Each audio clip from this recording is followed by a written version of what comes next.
Hello students, my name is Akash Raghav and today we are discussing our class 8th chapter 1 and the topic is periodics. So let's start. So first is we have periodics. So periodics are the things which tell us about any period, okay, as the name suggests. So let us discuss a case study of James Mill. In 1817, James Mill wrote a history of British India. He wrote a book. The name of the book is A History of British India. It has 3 volumes. 3 volume means 3 books can be there. Okay, in one volume there may be 2 books, 3 books. So he wrote it in 3 volumes. Next is what was in the book. There is division of Indian history into 3 periods: Hindu, Muslim, and British. So the main feature of this book was that it divided the Indian time into 3 you could say zones. First is of Hindus, second is of Muslim, and third is of British. So this is one case study.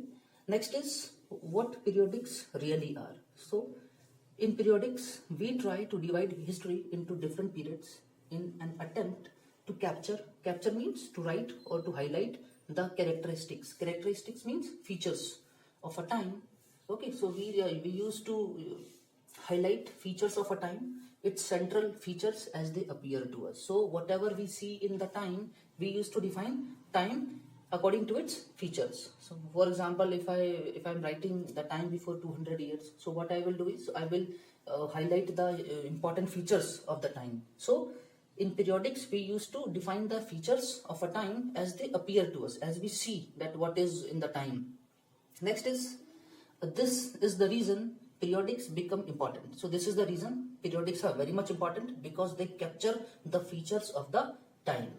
Next is in Mill's idea. Mills means James Mills, the person who has wrote the book A History of British India. So in Mill's idea of history, British rule represents all the forces of progress and civilization. As you know that he is a Britisher, so what he has did is he has represented all the progress, okay, all the progress. And civilization means living of people. Civilized means somehow people are well aware, okay, they are educated. So he has highlighted the progress and civilization. Okay, the period before British rule was one of the darkness. So according to his book, according to his analyzation, what had happened is he thought that British rule belongs to progress and civilization, and the time before British rule is of darkness. Darkness means there is no history, there is no proper civilization, there is no progress. So he has written in this book. Next is issues. So these are the features and what are the issues with the book, okay, with the concept of James Mill.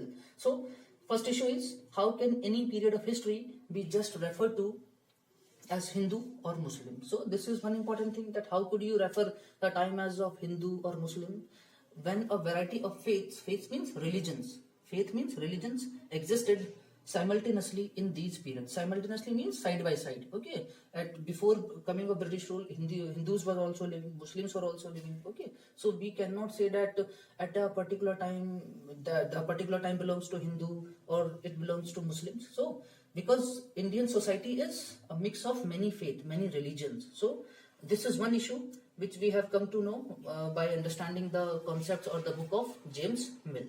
So this is all for today. Thank you.